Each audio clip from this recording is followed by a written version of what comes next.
Johnson?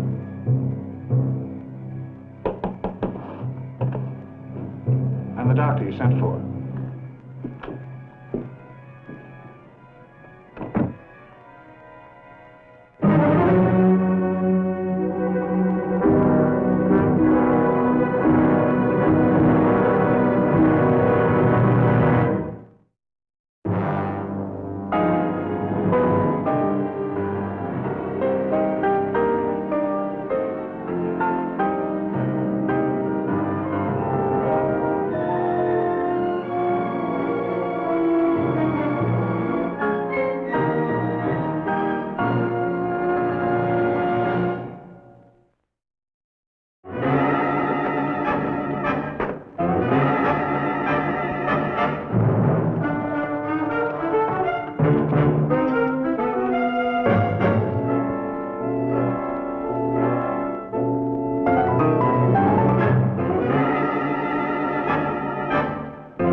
Seriously. He'd go into slum neighborhoods, tough neighborhoods. He'd take all kinds of risks. I'd say, Steve, try to build up a nicer practice. And he'd say, baby, rich people have plenty of doctors. Why, he'd take his life in his hands, half the places he went to. Yes. Most people don't realize. Because they can't afford to say no when they're trying to build up a practice. A lot of older doctors, they don't want to bother, and they simply refer their night calls. Comfort the needy. I swear by Apollo. Look where it got him. Well, we won't bother you anymore, Mrs. Harmon. Wait a minute. I think I remember. He said the name of a painter. To her on the phone. He mentioned a famous painter. What? Yes, he repeated it. I remember it struck me at the time. It was one of the old masters. Gainsborough, maybe. Van Dyck. Rembrandt. Yes. Rembrandt. Johnson, huh? Oh, here we are. George and Mary Johnson. Fairfax, Pennsylvania. They come in around 9 o'clock last night. Told Dr. Harmon she was all alone. Paid in advance. Must have left real early this morning before any of us was up. What'd they look like? Well, I didn't see him. The woman was the one that registered while he was parking the car. She was young, real pretty, but seemed kind of upset. What do you mean upset? Was she ill? Upset, I mean, nervous. I don't know about ill. She called for a doctor. Any doctor come here? A little after midnight. Oh, I wasn't around then. I went out about 10 p.m. to visit friends. Maybe my daughter Lori can tell you. Y'all come on in. Sugar tree growing in the middle of town. And every time a pretty girl passes, shake some sugar down. Well, it's there the way. Oh, Joe Clark. There's the I'd like to ask you a couple of questions. There's the way. Oh, Hey, Lori. Clark, gotta be getting Throttle it. on. Sorry, Pops. Day and night, folk singers. Lori, these are policemen. They'd like to know about the couple in number 9 last night. I didn't see them. They made quite a few phone calls. The woman called a doctor at about midnight. Oh, I closed down the switchboard before that. She must have used that phone booth outside. Yeah. The man made a bunch of calls from his room, though, when they first checked in. Where to? Oh, I don't know. He just gave numbers, all local calls. You know what? You know something funny? His voice sounded awful familiar. Oh, really? Like what? Well, like I knew him or heard him talk before. You hear a voice sometimes and it bugs you? Now, where did I hear that voice? Or maybe a friend or somebody that stayed at the motel. You wait, it'll come to me. Well, what about the doctor? Did you see him? What doctor? You're not listening, Laurie. The doctor the woman called for. Well, you said it was very late. I locked up the office about 10:30 to go shampoo my hair.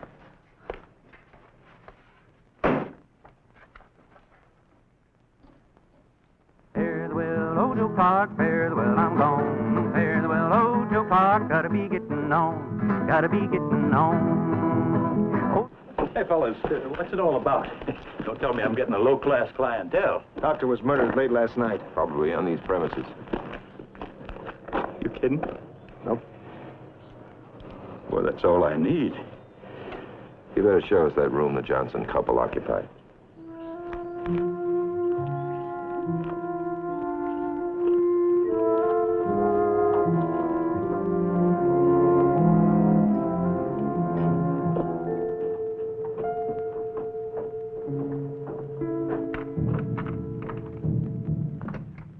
Hey, look, they never even used the linen. Probably used the room simply to wait for Dr. Harmon.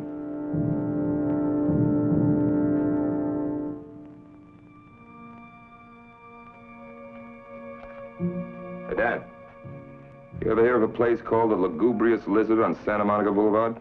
Sounds like the kind of joint I steer clear of. Yeah, I've heard of it. It's out past Sepulveda. Maybe we should drop in.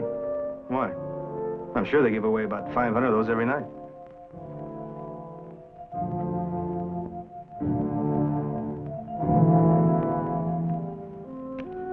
Dan, take a look at this, will you?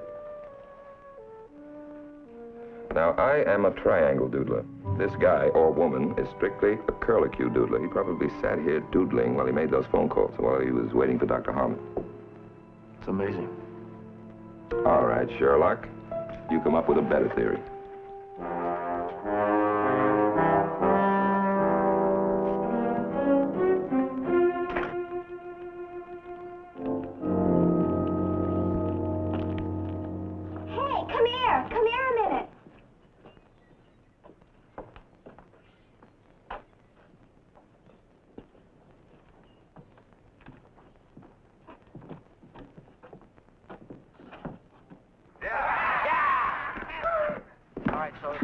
I'd remember. I'm simply uncanny about voices. But we have a wonderful understanding, my missus and I. Please believe me. I get one night out a week with the boys, and she gets one night out a week with the boys. The man in mine? The one on the phone? Yeah. That's just what he sounded like. Yeah, right? Hoagie Blair. Ever heard him? He's simply marvelous. He's playing at the Lugubrious Lizard. Don't let her waste your time. Laurie, turn it off. Laurie, quit wasting their time. And friends, you know, today also, you know, there are a lot of people that come from either side of the tracks. One side of the track, or they become people who come from the other side of the track. Is that correct? But you're looking at a fellow with a very big problem, because in the little town that I came from, we had no tracks. We had no trains. For all I know, I could be a snob.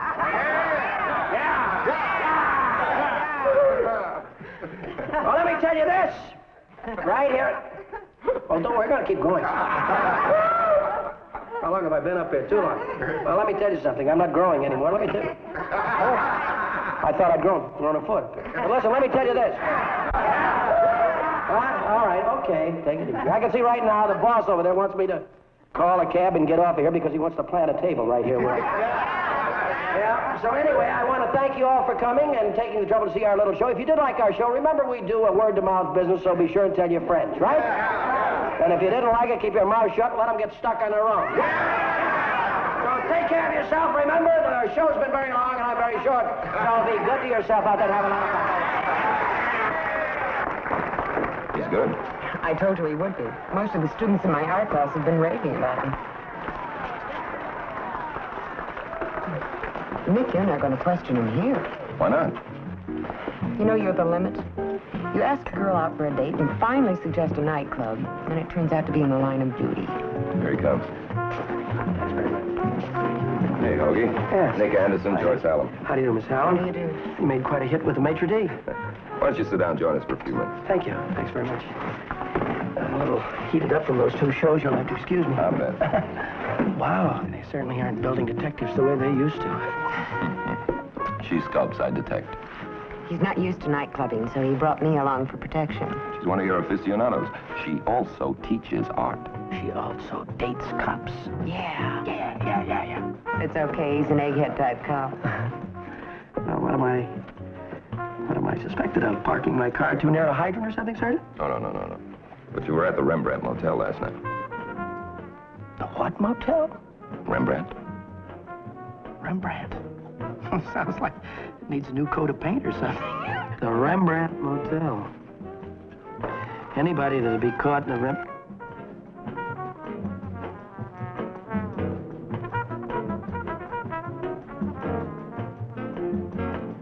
What's illegal about that? What has the police got to do with it? Here was this girl at the bar, and I went over between shows. We started to talk, and, you know, I didn't know her from Adam. Eve. Eve, yeah. Anyway, we started to talk, strike up a little conversation. She looked like she dug me a little bit, you know, and, well, she looked like an out-of-towner. One thing led to another. The next thing you know, we were in her car, heading for the motel as Mr. and Mrs. Johnson. It's all right. I'm over 21. Sarge, you know, I'm separated from my wife. We're sort of at loose ends. I understand. I just don't want you to think that I made a habit of this sort of thing. Tell me, was she really sick? Yes, she was. In fact, I was with her when she had the attack. It scared me to death, too. She said, call a doctor. I said, I didn't want anything to do with this cockamamie kind of business. I said, I'm not going to talk to any doctor, call any doctor, anything else. She said, well, if you don't, I'm going to call the doctor. See, so I didn't want her to think I was a heel, so I stuck with her. That's the whole schmear, if that's what you hear about. If you hear about her, that's all I know. I'm here about the doctor. Dr. Harmon? How come you phoned his wife? Well, he wanted me to phone his wife. He just asked me to phone her, and I figured, well, it seems how he was nice enough to answer the SOS for this Miss... What's her name? That's the least I could do, was to phone his wife, and... Now, what's this all about? I mean, there's something more to this you're not telling me. What is it? Dr. Harmon's dead. No. Murdered. Beaten to death.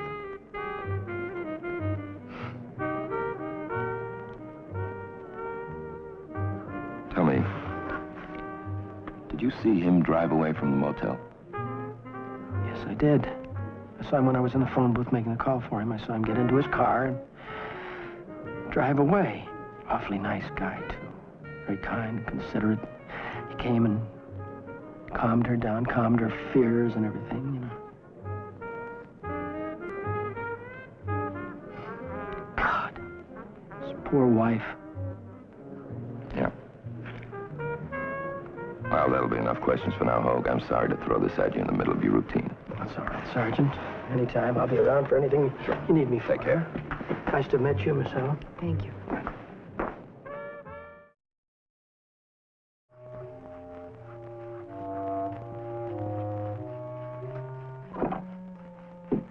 Did you check with the Bureau of Narcotics Enforcement? Yeah. The records on Dr. Harmon show a sizable inventory of morphine. Starts to look like a homicide for that bottle of morphine he must have been carrying.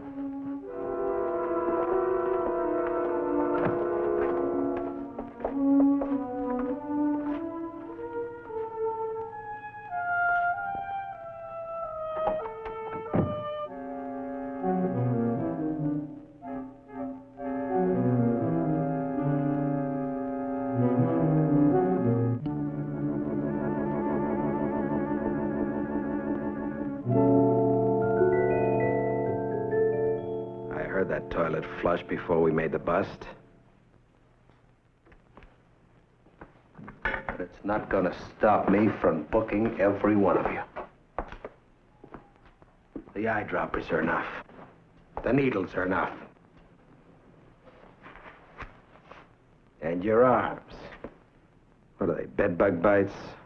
Your arms are filthy. They prove you've been making it so I can hold you. What a bunch. What a disgusting-looking bunch.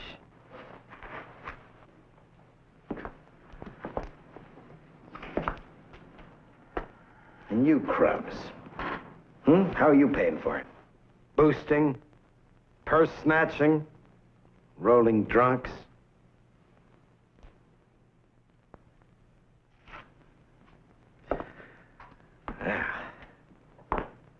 Hello, Harry. What What are you charging today, Harry? Price gone up to $12 a bag. You know what I'm going to want from you? Names. Names. And more names.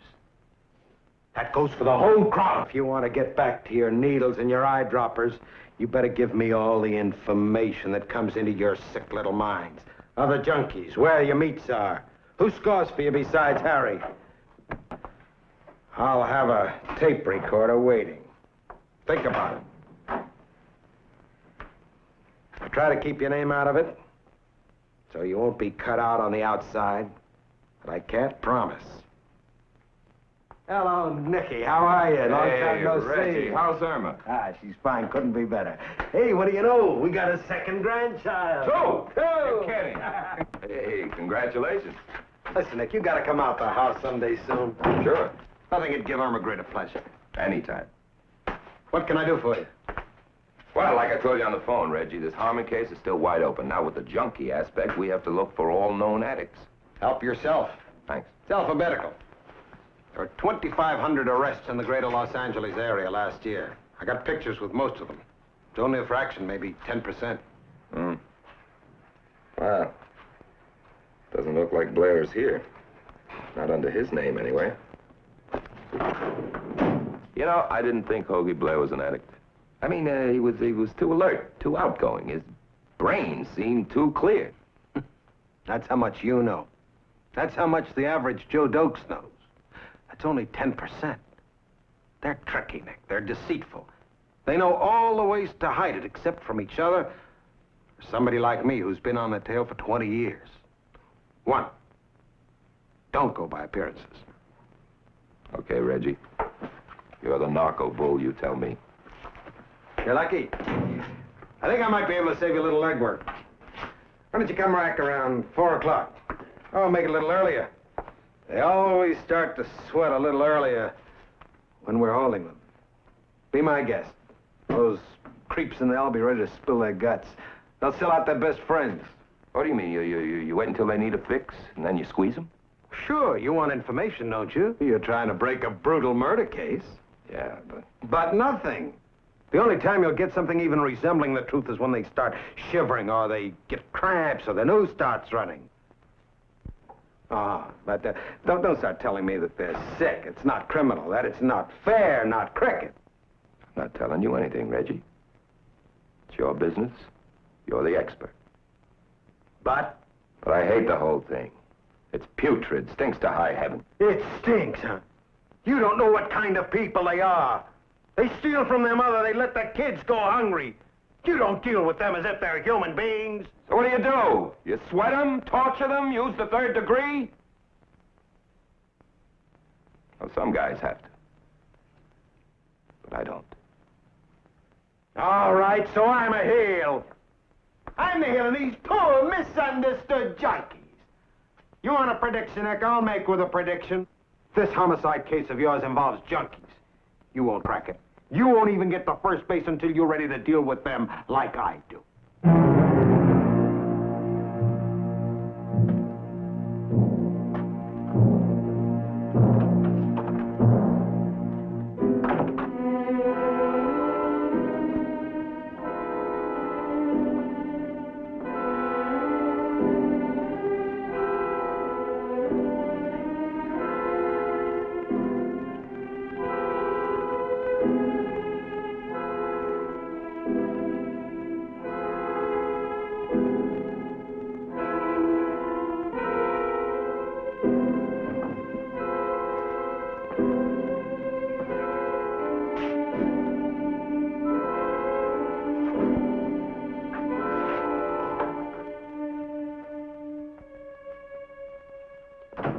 Oh, good for you, Harry boy.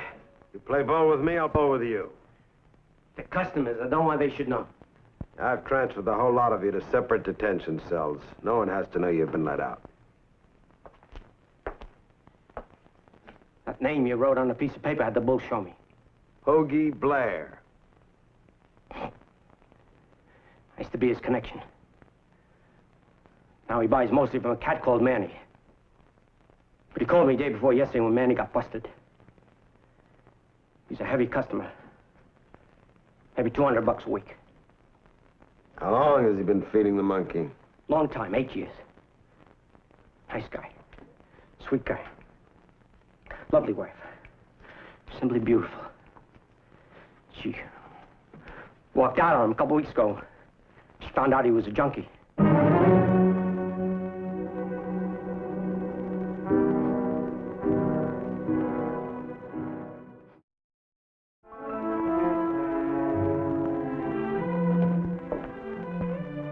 My daughter will be right down, Sergeant. Do you live here, sir? No, I live in Bel Air. I just dropped in to visit. Well, I've been waiting for this.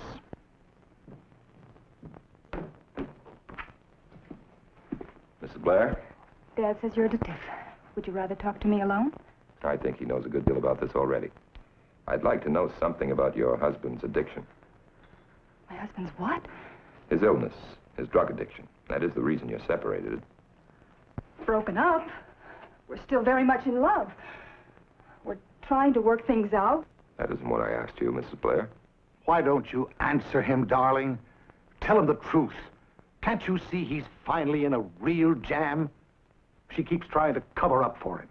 Her mother and I have pleaded with her till we're blue in the face. He's a criminal.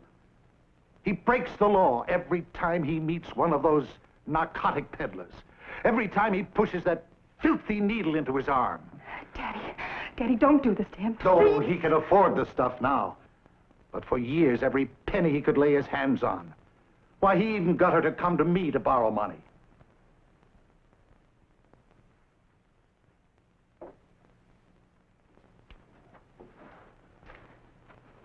Miss Blair, you realize that Hoagie's need for drugs probably involved him in a murder? What? You'd better help him, honey.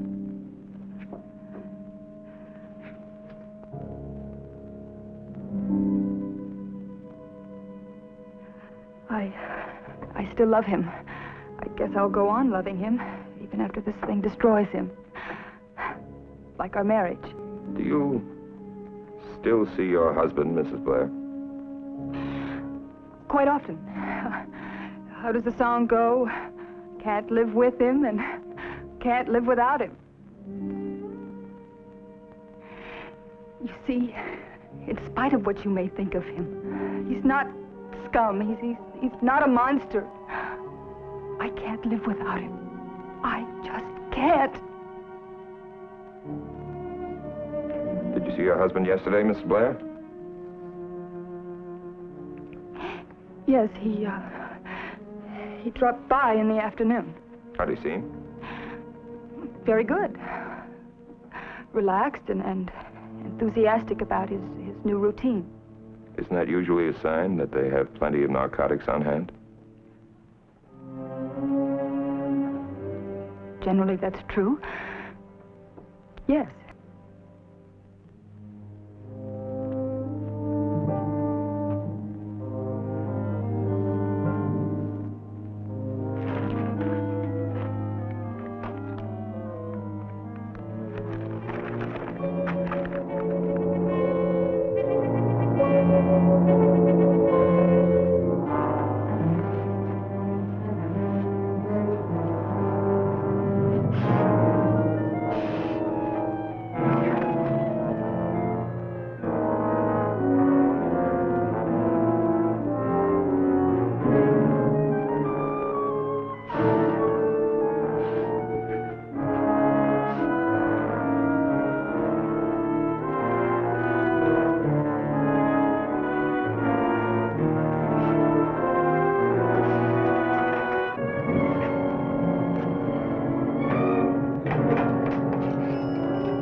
Harry, I tried to get a hold of you the other day.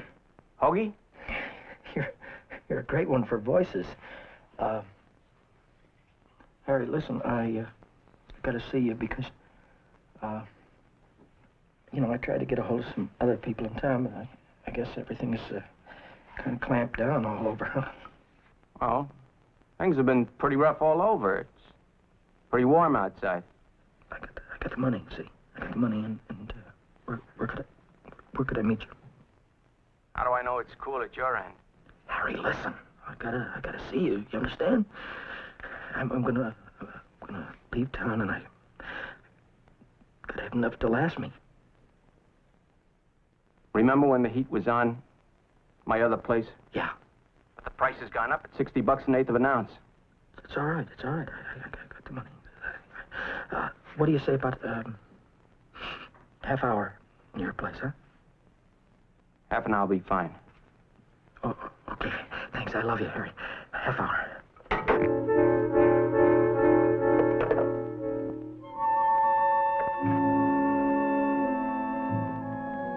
He's all yours.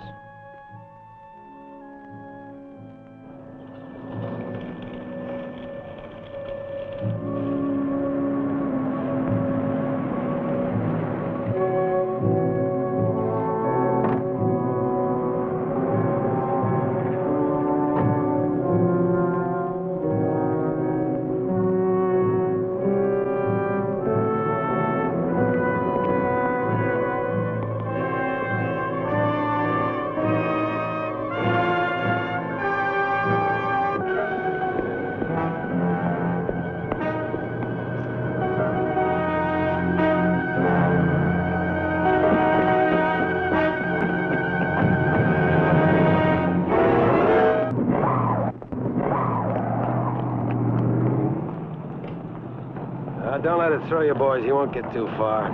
He'll drive round and around to one meet after another till he's too sick to run. Can't get out of town. Where would he get a connection? Like riding to the hounds, huh, Reggie? We're hunting down a sick animal. All right, so it's open season on hyenas and jackals. And don't tell me about his constitutional rights.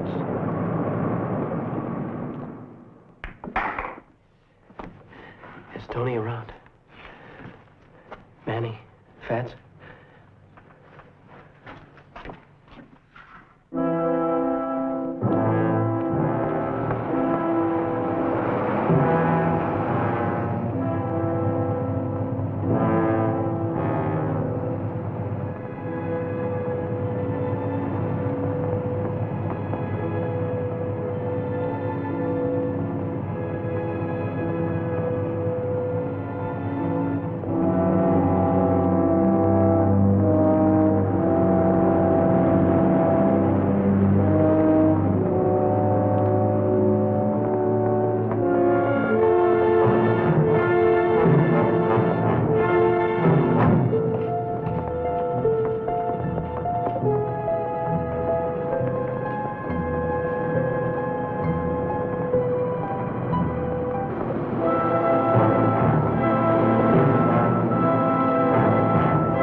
Like Gregson said.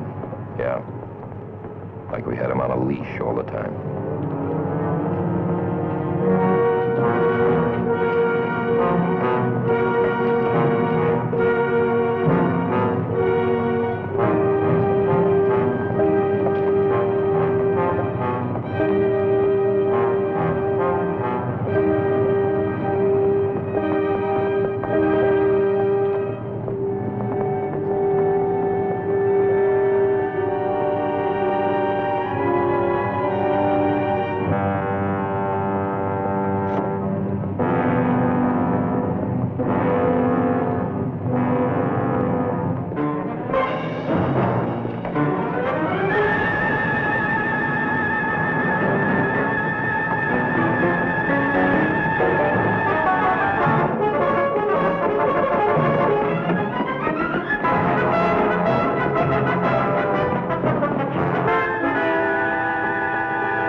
turkey. Cold turkey, huh, Sarge? It's not very pretty to watch, is it, huh? It's not. I wonder what my fans would say. Would they laugh, huh? Would I get about five or six curtain calls, huh? Want a drink of water? No. You know what I want, huh? We're not licensed to peddle junk, Hoagie. Oh, no. Come on.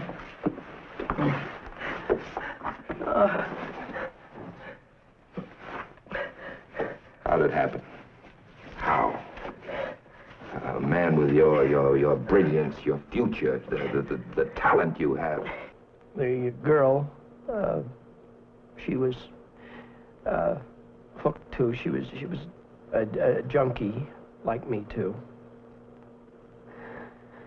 And I don't want to mention her name now because she didn't know what I was up to. I met her in a club. That's where we met. We were in a club and we were scared to death because everything was hot all over town, and for the past couple of days there'd been raids, and everybody was getting knocked over, and neither one of us could make a connection. Did you put her up to getting that motel room?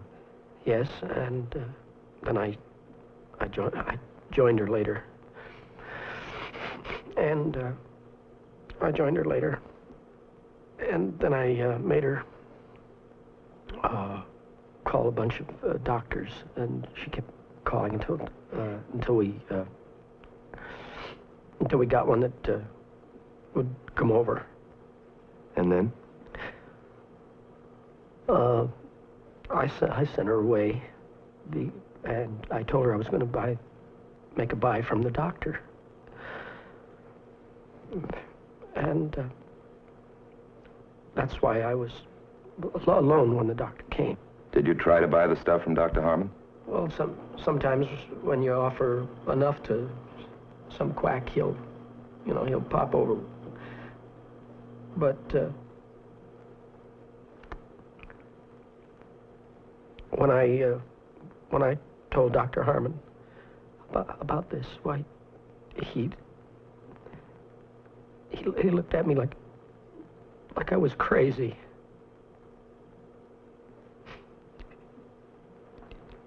He was such a decent guy. He wasn't ugly, about anything. He said he understood that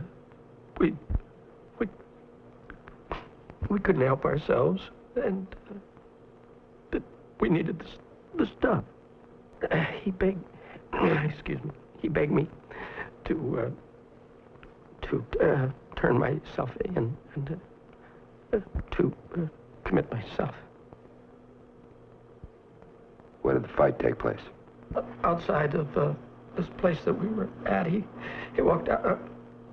He walked out, and I followed him, and he put his bag in back of the car, and I reached for the bag, and that's when he grabbed the jack handle, and I grabbed it. I don't know how I got it, but I grabbed it from him, and then I hit him on the head with it, and that's when he must have fallen back against the bumper, and it killed him then. And later on, I phoned his wife, because I wanted to give myself some time to think. And I rode around with him in the car with me.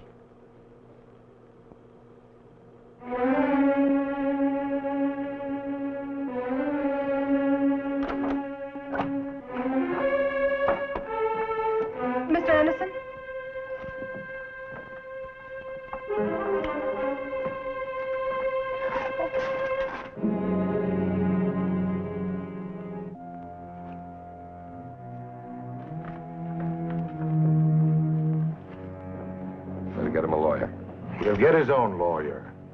Has he confessed? Full confession. It was an accident, but it'll probably be first degree. Well, they'll send him where he belongs. Where he belongs? He belongs in a hospital to start with. Or somewhere. Somewhere where he wouldn't have been driven or hounded or tortured into being a criminal. Whatever he did, he did because of what he has to have. His food, his medicine, his life's blood was being held from him. Are you proud of yourself, Sergeant? Are you pleased with how easy it was? Finished, wrapped up. Full confession.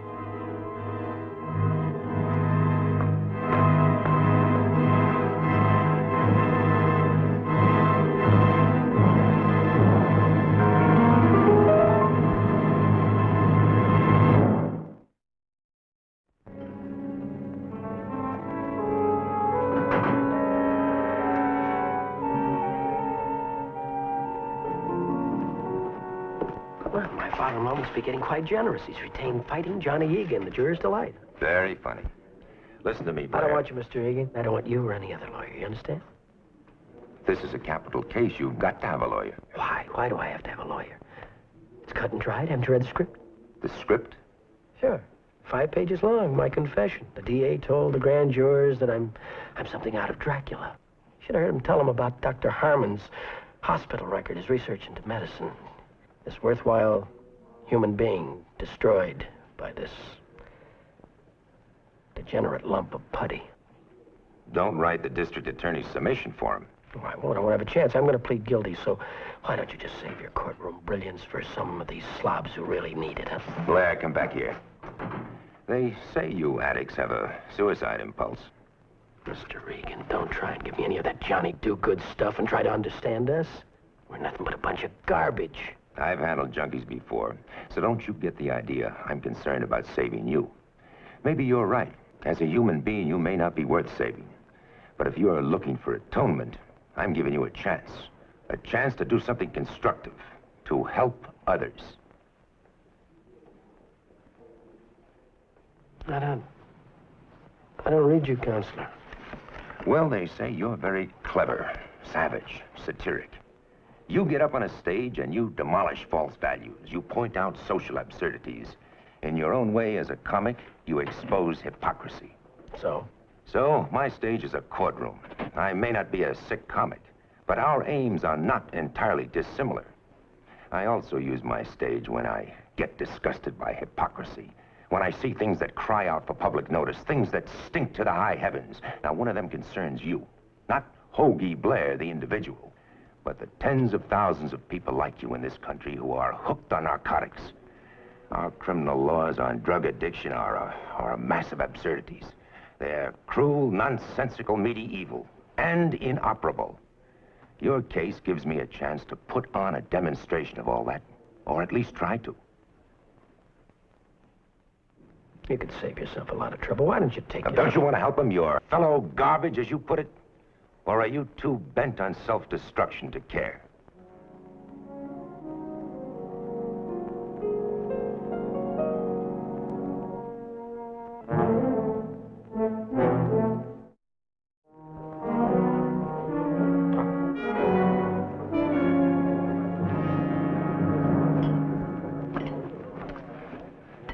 If he keeps it under $3, you put it on my check. Ham hocks.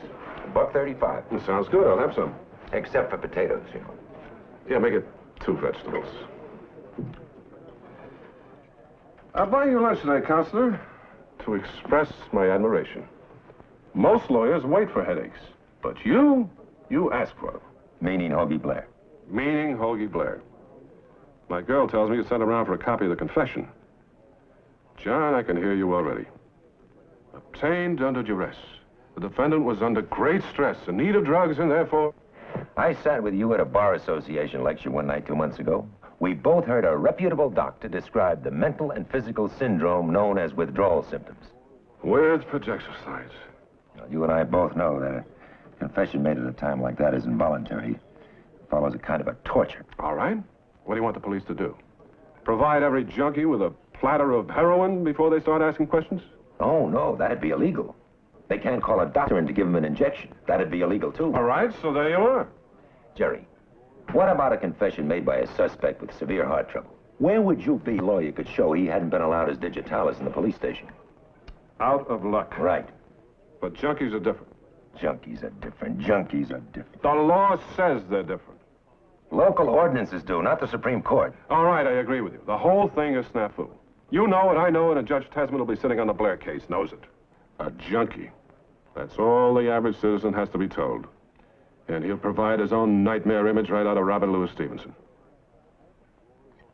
And it's not for me to correct it. Not while I'm trying anybody for first-degree murder. Now, one thing more, Sergeant. Earlier in these proceedings, you read this 5-page confession to the jury. His Honor allowed it over strenuous objection by defense counsel. Yes, sir. Now, what I want to know is this. Was Blair's account of what happened that night altered or edited in any way? No, sir, that's a verbatim transcript of a tape recording. I see. Now, was he coerced into making it? Coerced? Yes. No, sir. Thank you, Sergeant. Your witness? Sergeant, what was Hoagie Blair's condition at the time he confessed? He was suffering severe withdrawal symptoms. Will you kindly explain that to His Honor and to the jury? Objection, Your Honor. The witness is not a physician. I'll rephrase. You were present, Sergeant. What was his appearance, his behavior? Well, he was having these violent chills and severe cramps. And isn't it a fact that at one point he fainted? No, sir. He did fall on the floor. And what was done? He was placed back in a chair. But no doctor was called. No medicine was given to him. No, sir. Any medicine he needed would have been illegal. Sergeant, didn't you and the other officers know for a certainty ahead of time that Hoagie Blair was bound to be in this state of pain, nausea, anxiety, loss of will, loss of body control? Yes, we did. How did you know? He hadn't had a shot of heroin in many hours. And did you therefore deliberately pick such a time to question him? Yes, I did. Why?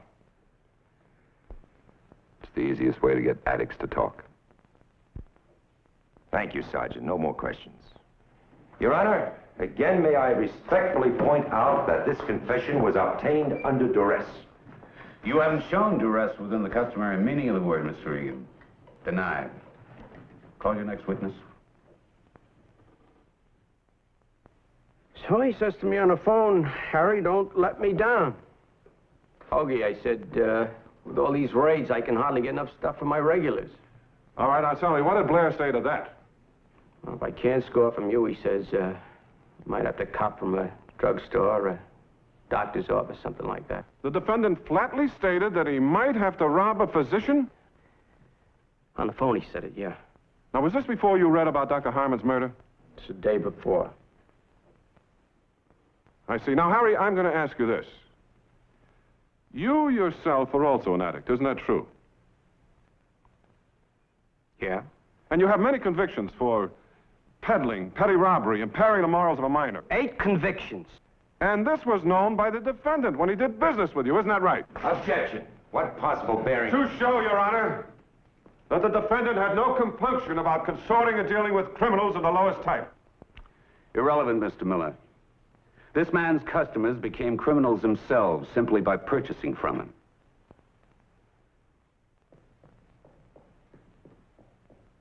Isn't it a fact, Mr. Needles, that most addicted people are forced to deal with you peddlers? Well, sure. Where else are they going to get the stuff? And in spite of raids, arrests, and jail sentences, they keep coming back for it. Well, they got to have it. Mm-hmm.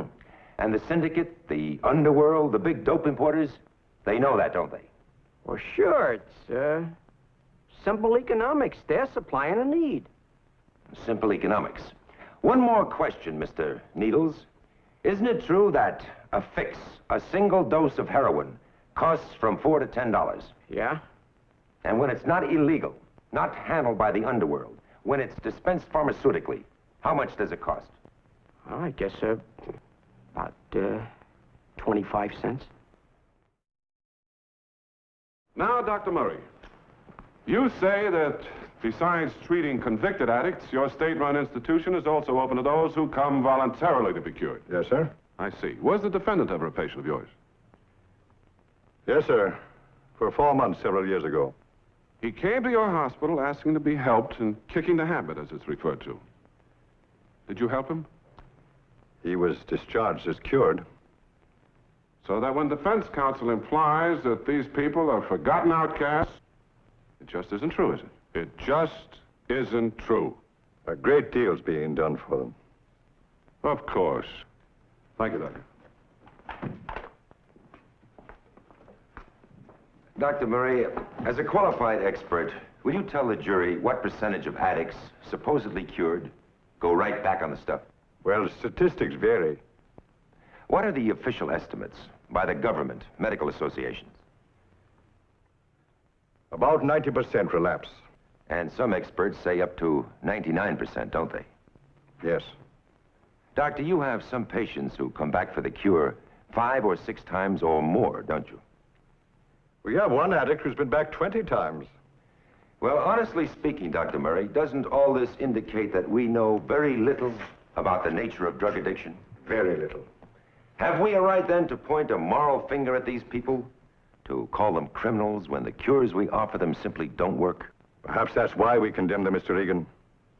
The way lepers were condemned and cast out in the Middle Ages. Thank you, Doctor. That's all.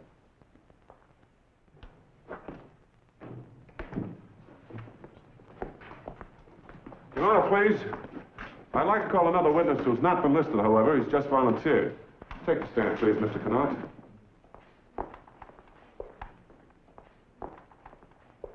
Raise your right hand, please. Do you solemnly swear that the testimony you're about to give in the case now pending before this court is the truth, the whole truth, and nothing but the truth? I do. State your name, please. Charles Connaught. Mr. Connaught, what is your relationship, if any, to the defendant? He married my daughter. I'm his father-in-law. I see. Now, at about the time of the murder, what was the status of that marriage?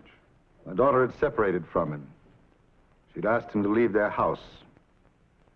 She just couldn't take any more. Now, Mr. Connaught, on the afternoon just before the murder, did you have occasion to drop in and visit her? Yes, I did. Would you tell the court, please, what happened there?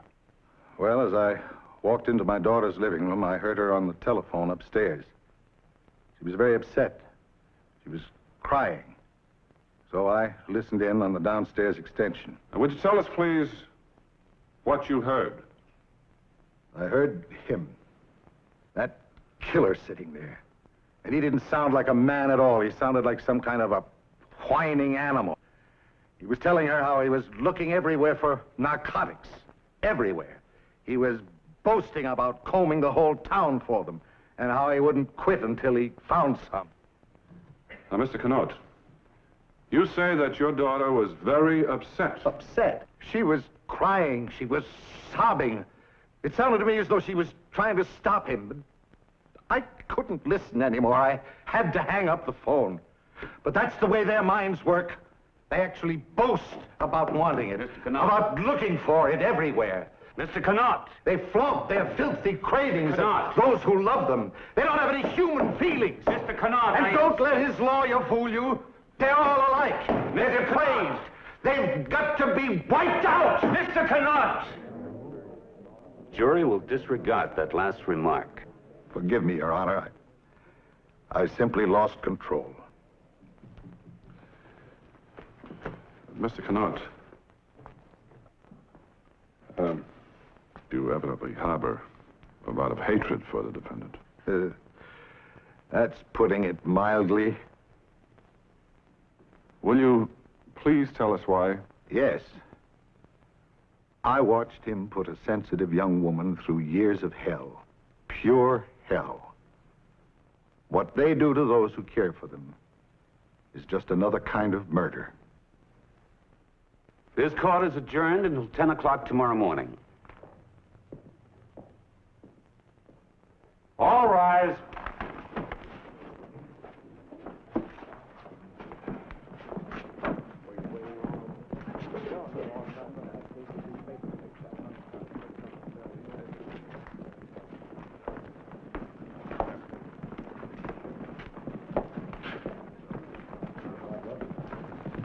He's in the car. I'll see you in a minute.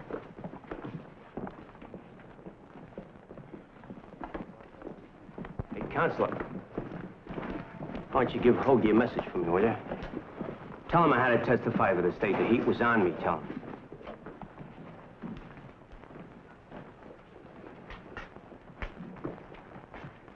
Hey, Counselor. There's certain aspects of this case that you ain't, cognizant about. Come again? Something came to my attention in the witness room, which I didn't know nothing about till today. A certain junkie of my acquaintance gave it to me in strict confidence. How much? I beg pardon? How much is it going to cost us? Gratis. On a house. Kind of if I feel bad about Hoagie. Got a pencil?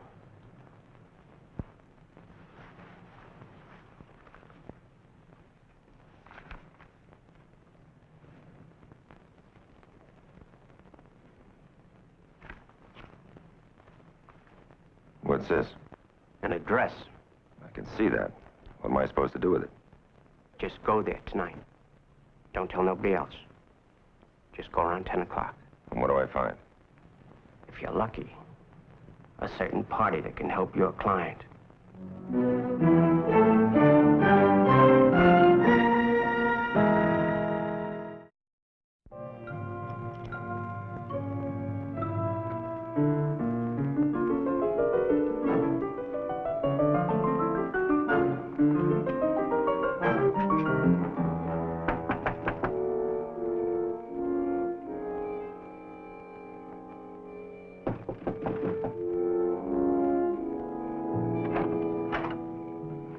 Good evening. Yeah? Harry Needles gave us this address. I never saw you before. I don't know anybody by that name. Hey, that's the lawyer that's defending Hoagie Blair. Are you sure, Ginny? Yeah. Hey, you want to meet somebody who can help Hoagie Blair, is that it? That's right. How do you know? Just come in and don't ask any questions.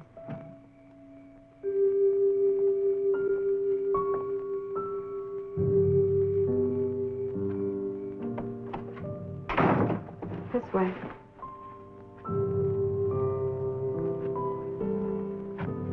Down.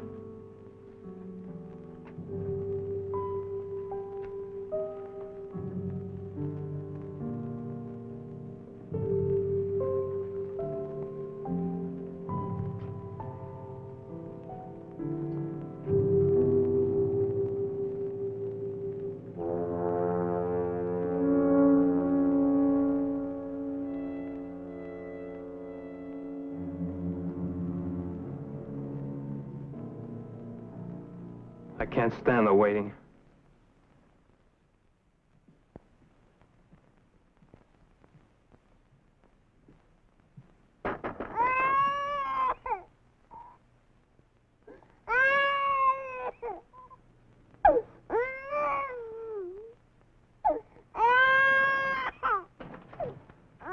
Norman. Hi, Jenny. Hey, what's happening? They left out of Terminal Island. Day before yesterday. You clean? Mm-hmm. They had me on methadone, psychiatry. I had the cutest head shrinker. This is crazy. Who are we waiting for? Ginny, I hate to see you using stuff so soon. Oh, I won't get hooked again, Ella May. I promised myself one more fix, that's all. I don't know what's the matter with the baby. She just isn't keeping her milk down. Try warming the milk. My wife used to do that. Gee, David, I didn't know you had a kid. Yeah, a little girl. She was killed same time as my wife. Try warming the milk, Ella May. Yeah.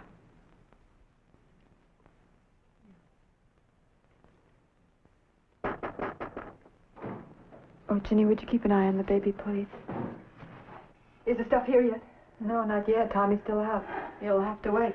But he promised me it would be here. I was due over an hour ago. I am sick. I'm sick. Mrs. Blair.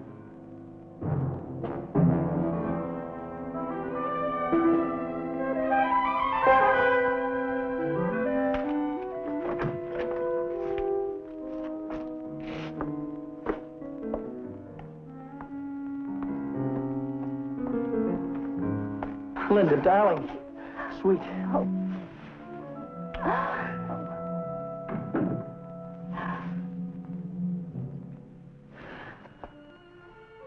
He knows, Hoagie. What? Don't bother keeping up the act because he knows. Knows what? Knows what, for instance?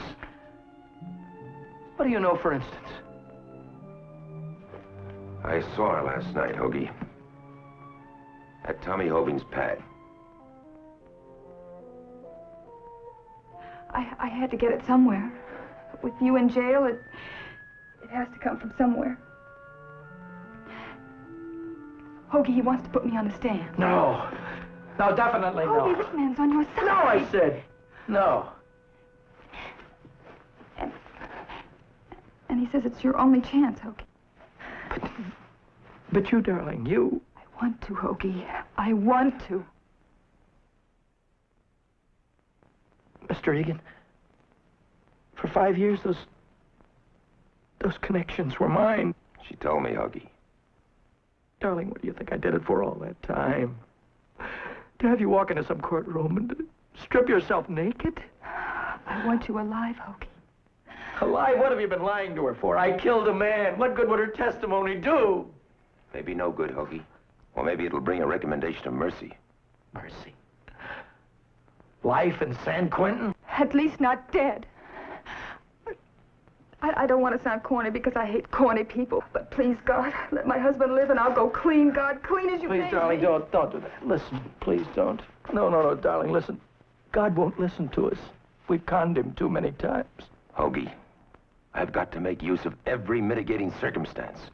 Her father has managed to convince the jury that you're without a shred of decency. Can't you leave it that way? I can't. Why do you have to take from me my only excuse that makes me still feel like part of the human race? Because I have a moral obligation. Darling, our love was the only clean thing that we kept. They'll crucify you. Hoagie, if there is one chance in 1,000 that I would touch that jury. By making our marriage out as something dirty? No, I won't. Trust me. I won't. In sickness and in health. And she was sick, Mr. Egan. She was. And I took her sickness and I made it my own. That's nobody's business but ours. Hoagie. Let me try. I first met my husband 8 years ago. It was up north. He was doing very well. I had just finished school, and I was a production assistant at the station where he had his local television show. At that time, was he addicted? No, he wasn't. But I was. Mrs. Blair, would you tell the jury in your own words and from your own direct knowledge how your husband took up the habit? Well, we were going around together. I was under great pressures from home, stress on conformity, and I was under rebellion. I don't think we have to go into the factors in your own case, Mrs. Blair. Some friends had introduced me to marijuana. It made me feel very alive. Go on. By the time I met Hoagie, it was heroin. What was his reaction to your addiction? He was shocked. He tried to get me to stop, but by then I couldn't. And did you persuade him to join you? Well, not exactly. I mean, it wasn't that simple. Well, tell us exactly how it was. Well, even in those days when Hoagie was younger and very successful, he was scared. Scared to death of facing all those people and trying to be funny. So he finally asked you to let him try the stuff? And it made him feel better. Audience liked him better. I had been getting my drugs from a hospital orderly. Quite safe and easy. When my source dried up, why, we were faced with making a regular connection. A pusher, you mean? A peddler? Yes. Hoagie said he couldn't stand the idea of my being a criminal. And why should we both be exposed? Mm-hmm. So until today, until almost this moment on the witness stand, he's been covering for you. How long is that? Going on 5 years. During which time your family found out about Hoagie, but not about you.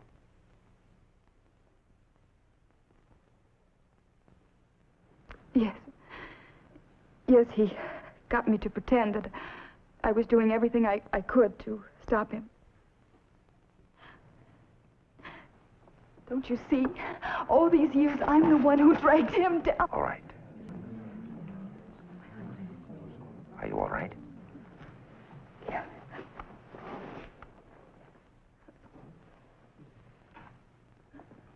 Mrs. Blair, I'd like to jump now to the weekend of June 17th last. You and your husband had recently separated, is that correct? Yes. Why? Well, Hoagie made me tell my family that I was fed up, but Hoagie was the one. He was trying to stay clean. Nevertheless, he continued to buy your drugs for you. Yes, until the day of the killing. Tell us what happened on that day, Mrs. Blair. Well, with all those arrests, why, Hoagie had trouble making connections for me.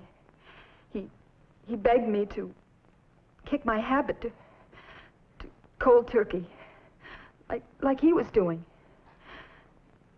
I tried.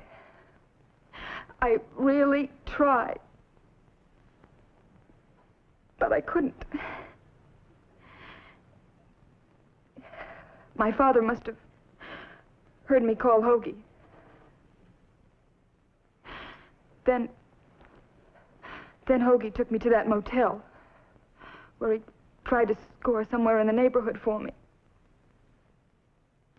Then he went out and left me alone. Were you the one who called Dr. Harmon?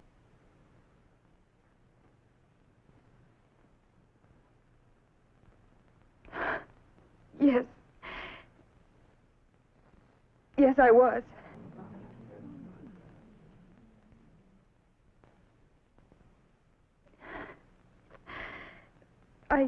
I went through the phone book at random. Doctors always carry narcotics. I had this crazy, desperate idea of appealing to whichever one came. When Hoagie got back, he said I was out of my mind. He said I could get into real trouble now. He made me go home, and he waited for the doctor.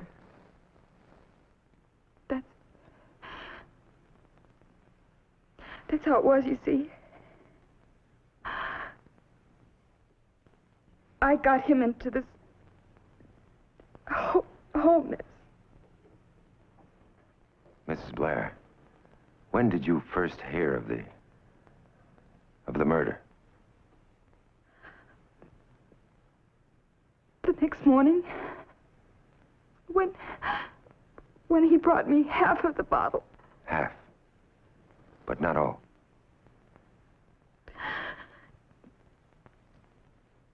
He had taken some.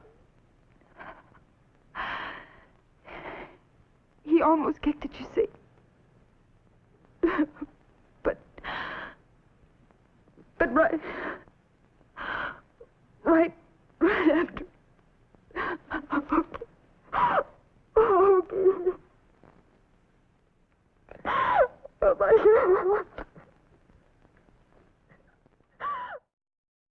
And from the outset, ladies and gentlemen of the jury, Mr. Egan has tried to arouse you on matters not germane to the case.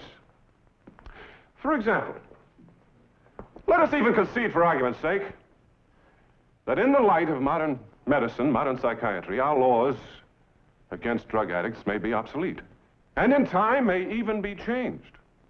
But nevertheless, these laws exist, and you and I are not here to question them. The broad narcotics problem is not your concern. The sole issue before you is the wanton taking of a human life by that man sitting there. And the state has clearly established that it was a premeditated murder. Premeditated! In that he was engaged in a criminal act. That he had criminal intent in his mind, namely, to induce Dr. Harmon to provide him with narcotics. Now, whether he begged, stole, or borrowed them, or for whom, does not matter much. The end result was a needless and atrocious murder. And for that reason, I'm asking for the death penalty, with no recommendation for mercy. Is the district attorney serious? Can he possibly be in earnest when he says you have no right to challenge the existing laws on drug addiction, the existing persecution of these admittedly sick people? Why have you no right? In fact, why is it not your duty? The facts I have introduced are not irrelevant. I say to you, ladies and gentlemen, this accidental killing would not have taken place if we, the respectable, law-abiding community, were properly facing up to the problem of drug addiction.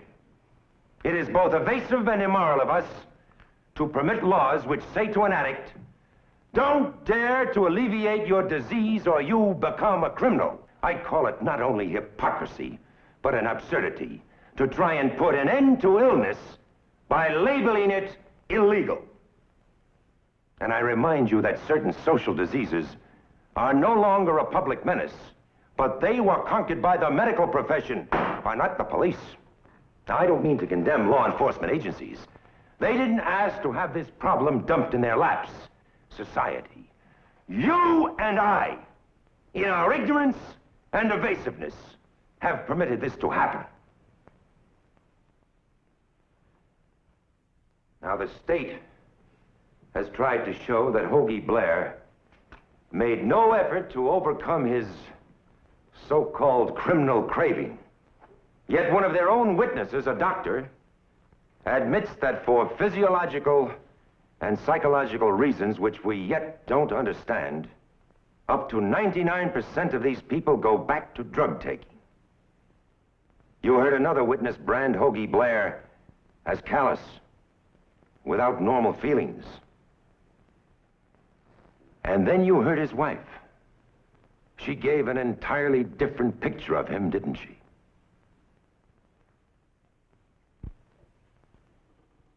Ladies and gentlemen, from the moment he was trapped by this terrible thing, Hoagie Blair, like tens of thousands of other addicts, was subjected to punishment, public humiliation, harshness, such as we give to no other form of human suffering. Isn't it time? Isn't it high time for the rest of us to look at the mitigating circumstances, to extend mercy and understanding, to realize that this awesome problem is a social and medical problem.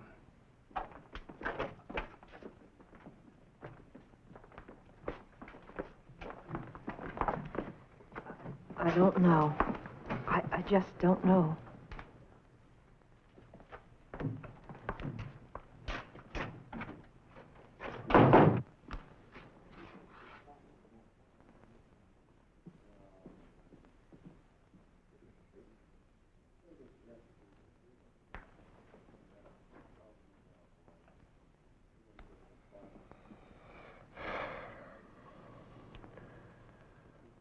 You good, John. Good. You too, Jerry.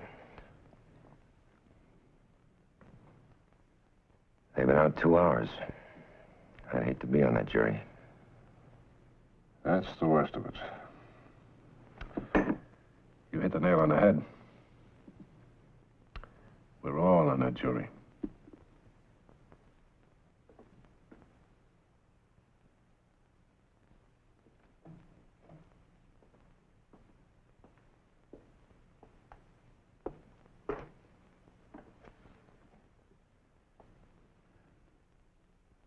Honey, why didn't you?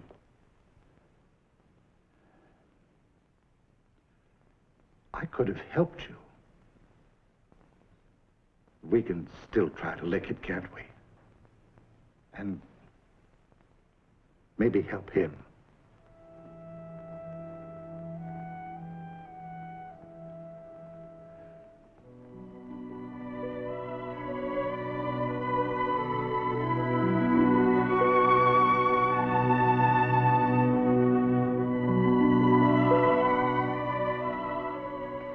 John, Jerry, jury's coming out.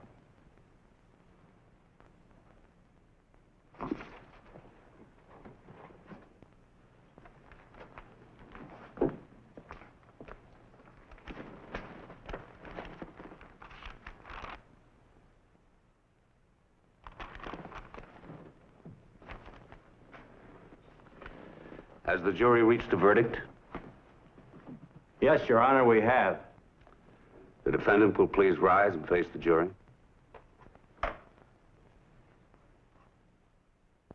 The court clerk will read your verdict.